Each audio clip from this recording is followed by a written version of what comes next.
Será que uma sessão de terapia é um lugar que você já considerou levar a sua vida financeira?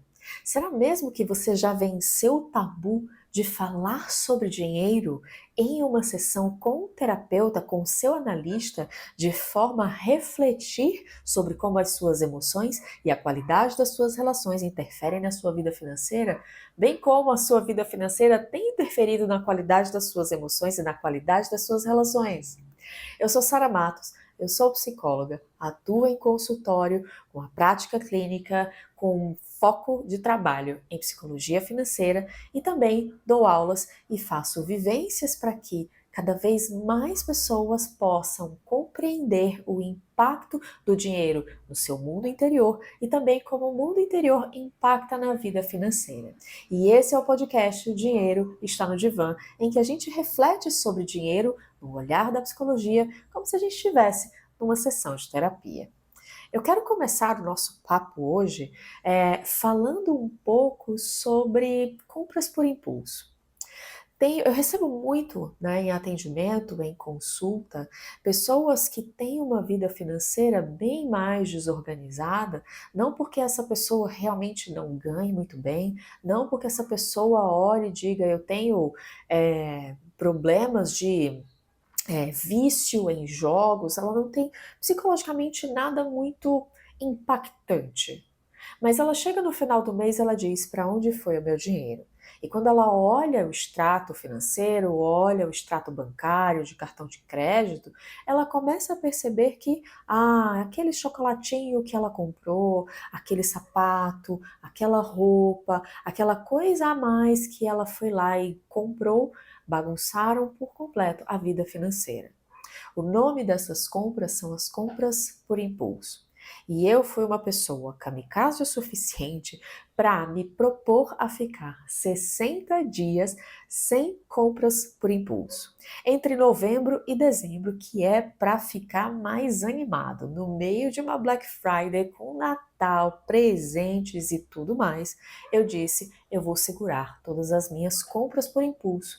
Não necessariamente para que eu veja o impacto na minha vida financeira, porque eu sei que existe sim, lógico, o impacto, as minhas contas ficaram muito mais saudáveis, eu tive um benefício financeiro no final desse tempo, mas o meu objetivo, na verdade, era poder entender como eu posso segurar as minhas compras por impulso e isso impactar o meu mundo interior, as minhas emoções e as minhas relações, e como as minhas emoções e relações também iriam impactar a minha relação com o meu dinheiro e a forma como eu gasto esse dinheiro. Então, por 60 dias, eu me propus exclusivamente um desafio. Eu não vou comprar nada que não seja uma necessidade real. Eu vou pagar os meus boletos, eu vou comprar a minha alimentação, porque é uma necessidade real. Se eu precisar trocar alguma coisa, eu vou fazer isso, mas nada do que é necessidade real ali naquele momento, eu não vou comprar. E assim eu comecei o meu desafio. E dentro desses 60 dias, é claro, eu sou um ser humano, eu escorreguei algumas vezes, mas como eu tenho uma cabeça realmente bem investigativa e curiosa, ao invés de eu ficar me culpando, dizendo, ai, nossa, como eu sou uma pessoa horrível, eu não consigo cumprir as metas que eu coloco, eu olhei para aqueles momentos de deslize e eu aprendi sobre mim. Eu olhei para os momentos de deslize como se fosse uma pessoa de fora olhando para o que estava acontecendo e eu refleti sobre aquele momento de escorregada, sobre aquele momento em que eu estava ali, não consegui segurar o impulso, e então pude entender melhor, refletir e cair cada vez menos dentro desse espaço. Só para você saber, durante esses 60 dias eu consegui segurar realmente as minhas compras por impulso de uma forma que eu devo ter caído umas 2 ou 3 vezes no que eu chamo internamente de o canto da sereia, em que eu estava em um ambiente, que eu estava em uma determinada condição emocional, estava dentro de uma relação que era importante, e esse caldeirão de coisas que aconteceram, essa conjunção de coisas que aconteceram no momento, me fizeram realmente perder um pouco o contato com a minha consciência. Eu fui lá e tchum, comprei por impulso. E eu comprei coisas que, no fim, eu nem queria ter comprado. Mas foi muito importante porque eu acabei tendo algumas lições internas sobre as minhas compras por impulso. E eu quero aproveitar aqui para te contar as lições que eu tive sobre isso, as 8 lições que eu aprendi segurando as minhas compras por impulso durante 60 dias, que eu acho que podem te ajudar a entender por dentro como você também opera, como você também funciona, porque talvez em alguns desses pontos você funcione como eu. Compra por impulso é algo que nos toma, certo? É algo que nos subjuga. É algo que quando vem, parece que eu não sou mais eu. Parece que eu fui tomada por algo que é maior do que eu e quando eu menos esperei, estava lá comprando. Internamente, isso tem algumas justificativas. É muito comum que quando eu seguro algo internamente, quando eu seguro uma emoção, quando eu estou no calor de uma emoção que eu não consigo lidar, aquelas emoções que realmente são mais duras e difíceis de serem processadas, de alguma forma, essas emoções elas precisam de um caminho de saída, de uma rota de escape, e um dos lugares em que essas emoções que são mais difíceis de serem processadas, que encontram para escapar de nós, para serem descarregadas e nos trazerem alívio interno, tanto alívio psíquico e muitas vezes até um alívio físico, é a compra por impulso. A compra por impulso, ela te dá uma sensação de prazer, te dá uma sensação de paz e de descarregar uma quantidade de estresse que outras partes da vida podem não estar te dando. Pode ser o seu caso, pode não ser. Dentro desses 60 dias, para mim, a primeira coisa que ficou bem clara, né, das 8 coisas que eu realmente entendi, a primeira delas que ficou bem clara é que as primeiras semanas foram as piores. Parecia que eu queria comprar tudo que viesse pela frente. Eu sabia que eu não precisava daquilo, era como se eu tivesse meio partida por dentro e eu tivesse experienciando ou tendo mais contato com essa partição interna. Existia uma voz dentro de mim que dizia: mas você não precisa desse item, desse objeto. E uma outra parte que me dizia: nossa, mas isso seria tão legal, eu acho que eu preciso sim, eu acho que eu vou comprar. E ter essas duas partes internas, né, essas duas vozes dentro de mim, criando uma oposição dentro de mim, uma que não queria gastar e uma parte que queria gastar, me fez realmente entrar por dentro num estado de estresse. E as 3 primeiras semanas foram as mais difíceis, inclusive foram as que eu mais caí. Eu comprei um panetone específico que eu não queria comer, que eu não precisava naquele momento, mas como eu estava estressada, estava fazendo uma coisa completamente diferente, em outra parte da minha vida, na verdade, que não tinha nada a ver com aquele momento que eu estava vivendo ali, que na hora que eu comprei o panetone, mas as outras partes da minha vida que estavam me causando um estresse, uma frustração, me fizeram acreditar naquele momento que aquele panetone era tudo que eu precisava para relaxar ali naquele momento.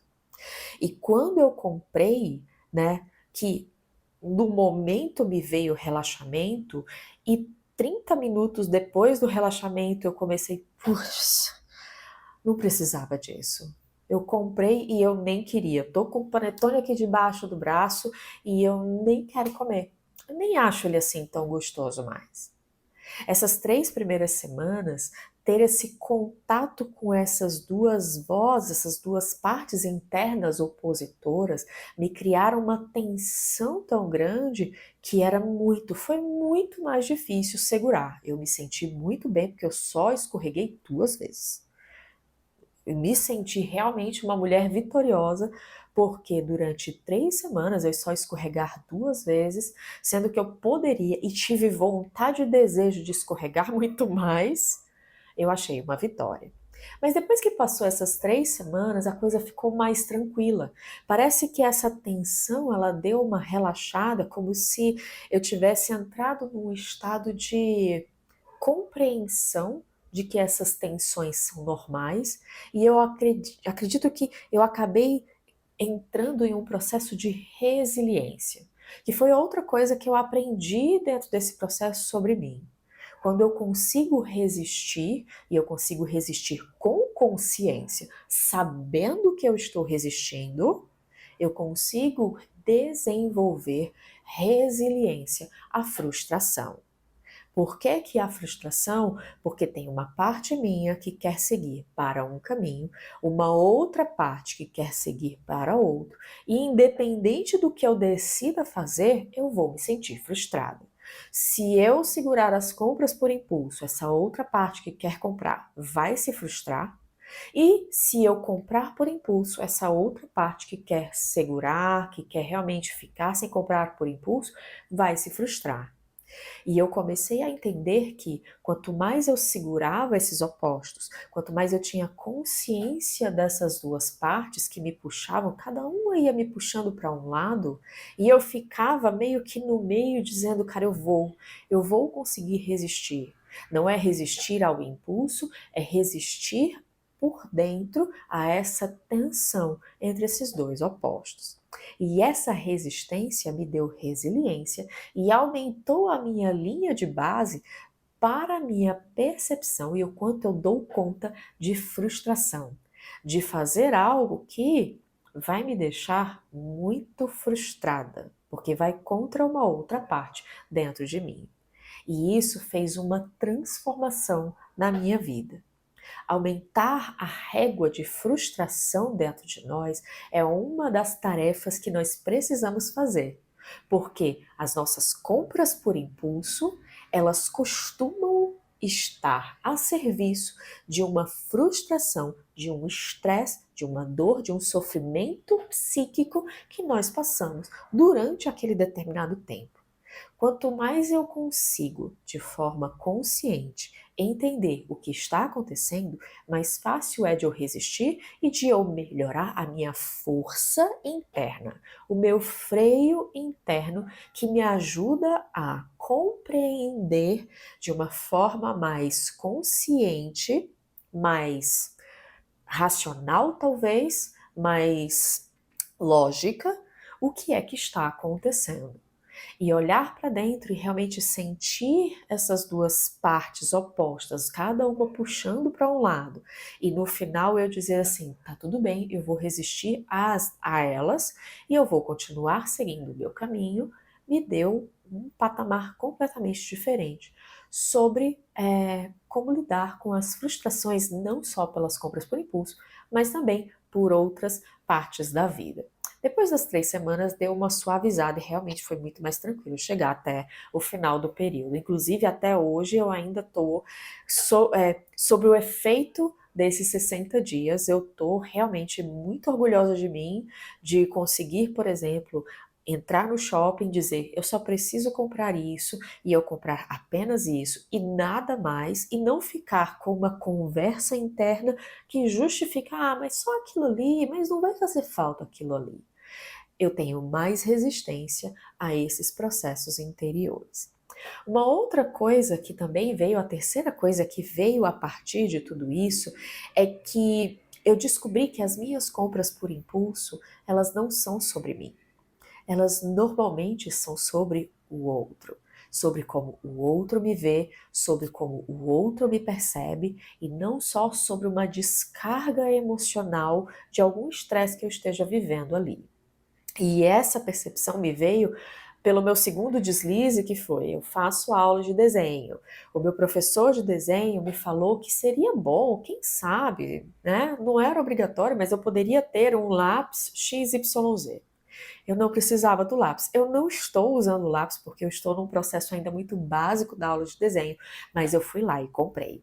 Eu comprei porque eu gostaria que aquele professor percebesse que eu era uma aluna que escutava, que estava dedicada ao processo e que ele, no fim, acabasse, abre aspas, gostando de mim. Como se o fato de o professor ter uma boa visão ao meu respeito fosse realmente me fazer desenhar melhor.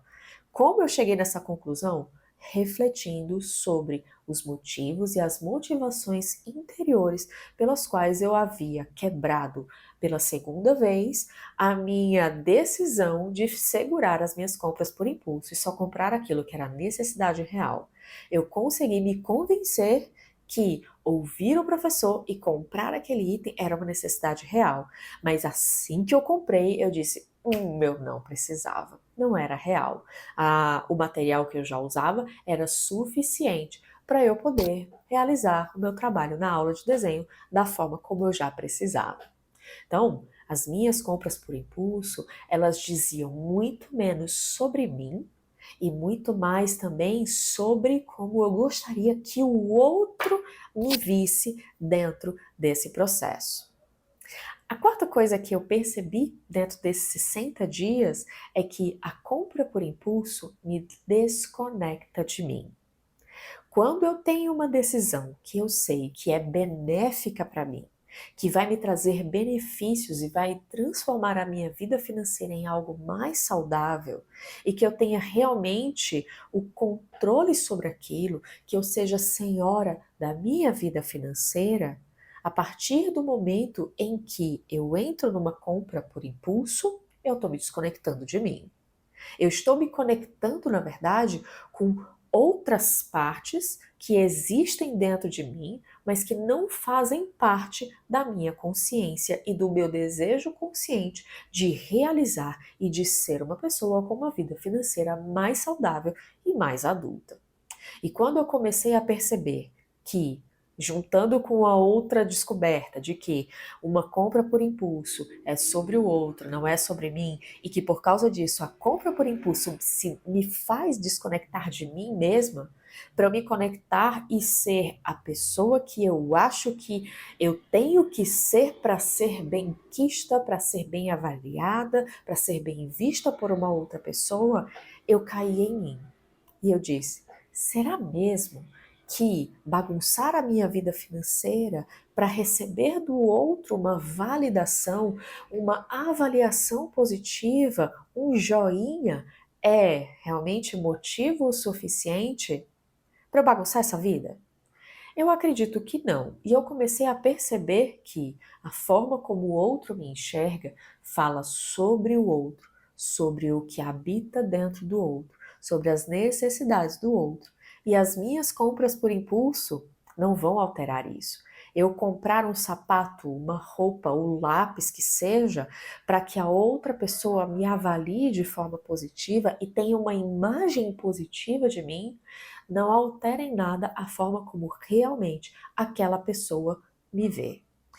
É sendo eu mesma, aceitando e abarcando quem eu sou, respeitando, é claro, a outra pessoa, que realmente me faz ter uma vida financeira mais saudável.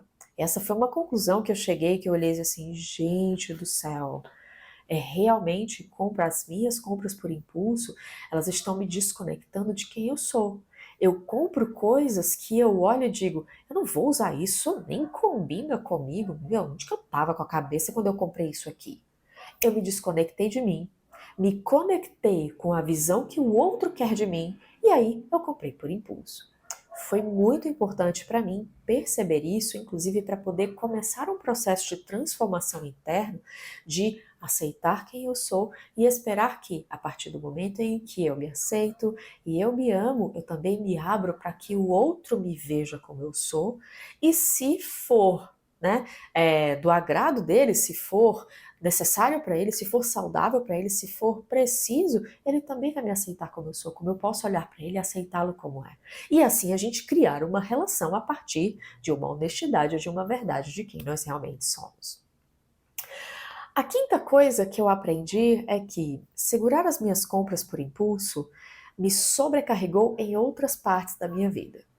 Eu passei a entrar mais em redes sociais. Eu olhava em todos os anúncios que me apareciam em redes sociais, eu não ia comprar nada, e eram coisas que eu não precisava, gente. Eu entrava em cada anúncio que, sei não, sabe? Não sei. Eu entrei em 1000 anúncios, assim, mas eu nem preciso. Nossa, esse negócio aqui eu nunca nem usaria, mas eu vou entrar, eu vou entrar.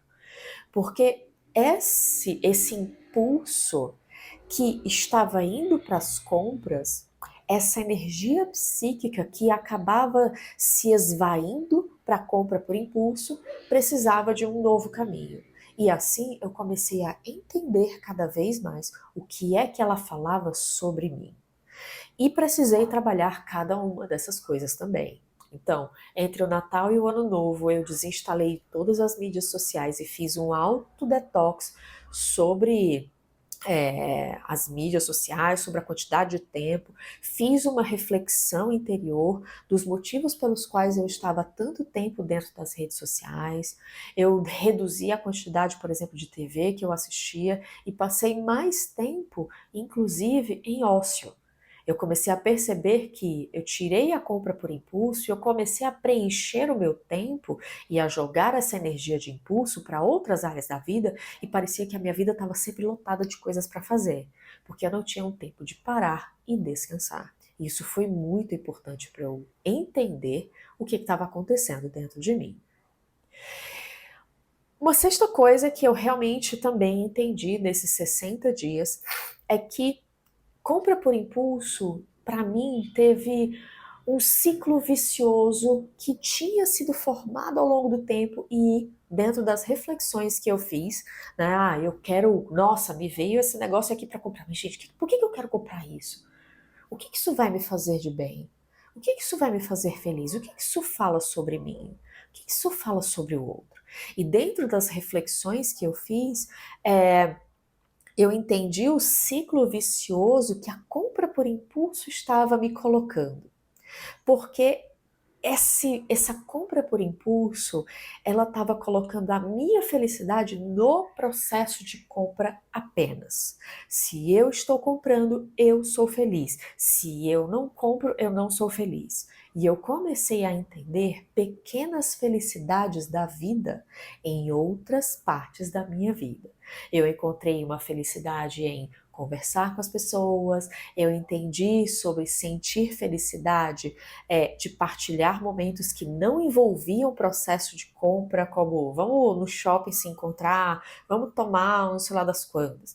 Mas eu comecei a sentar e a meio que a apreciar mesmo pequenos momentos de felicidade, de sentar e olhar o sol e entender que isso também era felicidade e sair desse ciclo vicioso de só quando eu compro eu sou feliz. Se eu não estou comprando, eu não tenho felicidade e eu parece que eu não estou sendo feliz o suficiente. Sétima coisa que eu aprendi dentro desses 60 dias é que por causa desse processo de eu encontrar felicidade em outros pequenos momentos que, inclusive, não envolviam dinheiro, eu comecei a me conectar e a sentir que eu tinha uma disponibilidade interna para me conectar com outras partes da minha vida, como por exemplo, ter prazer e felicidade em fazer exercícios. Eu voltei a fazer exercícios que antes eu me sentia super cansada e esgotada para fazer. Eu voltei a fazer exercícios, eu voltei a escrever no meu diário e a escrever sobre as coisas que eu estava vivendo ali naquele momento. Eu até tentei dentro desse processo fazer o diário do desejo, o diário das compras por impulso, e eu anotava assim, nossa, ai, dia tal, tive vontade de comprar isso aqui, gente, mas isso aqui não tem nada a ver comigo, o que está acontecendo? Para poder refletir mesmo.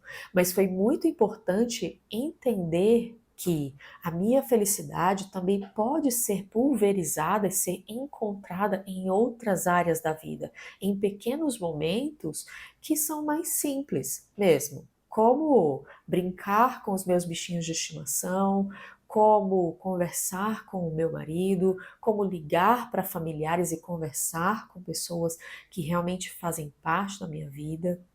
E isso me levou a me conectar com partes da minha vida que estavam um pouquinho de canto de escanteio, é, para poder realmente eu me reconectar com isso e sentir prazer e felicidade em outras partes. Voltei a fazer exercício, voltei a cantar, passei a desenhar sem tanta frustração, comecei a me sentir feliz em fazer o curso, foi realmente transformador na minha vida. E a última coisa que eu percebi nesses 60 dias é que eu entendi o que é prioridade na hora de gastar. Eu comecei, por causa das reflexões que eu fazia, eu comecei a criar por dentro como se fosse um treino de percepção sobre o que é relevante, o que é que realmente é prioridade na hora de gastar o meu dinheiro. Se eu sou senhora da minha vida financeira, se eu realmente tenho a minha vida financeira nas minhas mãos, se ela é minha, sou eu quem direciono o que vai ser gasto e o que não vai ser gasto. E nesse processo, entender sobre o que é prioridade na forma de gastar, que é um aspecto extremamente individual e particular, eu pude aprender a reconhecer qual eram as partes importantes que mereciam os meus gastos, que mereciam o meu investimento financeiro ali naquele momento. Investimento não é só aquilo que você faz para ter uma velhice tranquila. Nós temos investimentos diários quando nós compramos coisas. A gente não compra qualquer coisa. Se você entender que cada compra que você faz é um investimento, você pode se perguntar: esse investimento frutifica a minha vida? Esse investimento melhora a minha vida, transforma a minha vida em algo equilibrado, em algo que vale a pena ser vivido? Ou essa compra, na verdade, está como prioridade o outro? Como o outro vai se sentir, como o outro vai viver a vida, como esse outro vai me enxergar? Será que é prioridade para mim, nesse exato momento, comprar esse objeto para ser bem vista pela minha chefe, pela minha amiga, pelos meus familiares? Ou será que é melhor eu pegar esse dinheiro e investi-lo numa outra compra para que esse investimento e essa compra me retorne de uma forma mais prazerosa e realmente me ajude a ser senhora da minha própria vida financeira? Bom, eu sei que foram muitas reflexões, porque eu realmente reflito, não é só um hábito da minha profissão, mas é algo que eu já fiz e já faço a minha vida inteira, apesar da minha profissão. Eu reflito bastante sobre a minha vida, eu reflito bastante sobre aquilo que eu faço, inclusive para poder gerar transformações. Eu realmente acredito que uma honestidade interior é o que nos leva a uma vida mais consciente, a uma vida mais plena, e por causa disso mesmo, eu coloquei 60 dias, porque eu achava que se eu fizesse só 15, né, ia ser pouco tempo, e realmente foi pouco tempo. Mas os benefícios que eu estou colhendo, mesmo depois de 30 dias, praticamente depois de ter parado esse processo, são impagáveis. São literalmente impagáveis. Porque aquilo que durante 60 dias eu fiz, se enraizou de alguma forma que virou uma prática quase que cotidiana. Eu não preciso mais nem pensar para entender o que é prioridade ali naquele momento, eu não preciso mais ficar na briga interna de compro, não compro, compro, não compro, e agora eu realmente estou me sentindo mais senhora, cada vez mais senhora da minha vida financeira. Também achando que não vai chegar um dia que eu vou dizer assim: eu sou completamente dona da minha vida financeira, eu que mando nela, eu que tomo todas as decisões, porque eu acho que isso depende muito dos desafios que a vida nos apresenta. Às vezes a vida nos apresenta alguns desafios financeiros que a gente se pergunta: como eu vou resolver isso? Eu não sei se eu ainda sou dona desse espaço. E isso faz parte porque isso nos traz crescimento, nos traz amadurecimento interior, psíquico, daquilo que habita dentro de nós. Então, E eu encerro, né, esse momento sessão para contar, porque sessão a gente não leva só problema, tá? Sessão de terapia a gente pode levar também todas as coisas que a gente descobriu para que o terapeuta possa dizer que, poxa, bacana, e aquilo, como é que foi para te ajudar realmente a costurar uma experiência dentro de você. Mas, se eu puder te deixar com algumas reflexões, algumas perguntas que você pode se fazer a partir do que eu te contei quanto tempo você acha que você dar conta de ficar sem comprar por impulso? Será que você entende as suas compras por impulso? Será que você consegue observar o impacto na sua vida interior que uma compra por impulso faz? Que ela dá para você e como a sua vida interior está impactando a forma como você compra? Fazer essas reflexões internas pode te ajudar bastante, inclusive a tomar decisões mais saudáveis para a sua vida financeira. Por hoje, a sessão está encerrada. A gente se vê na próxima semana. Tchau, tchau.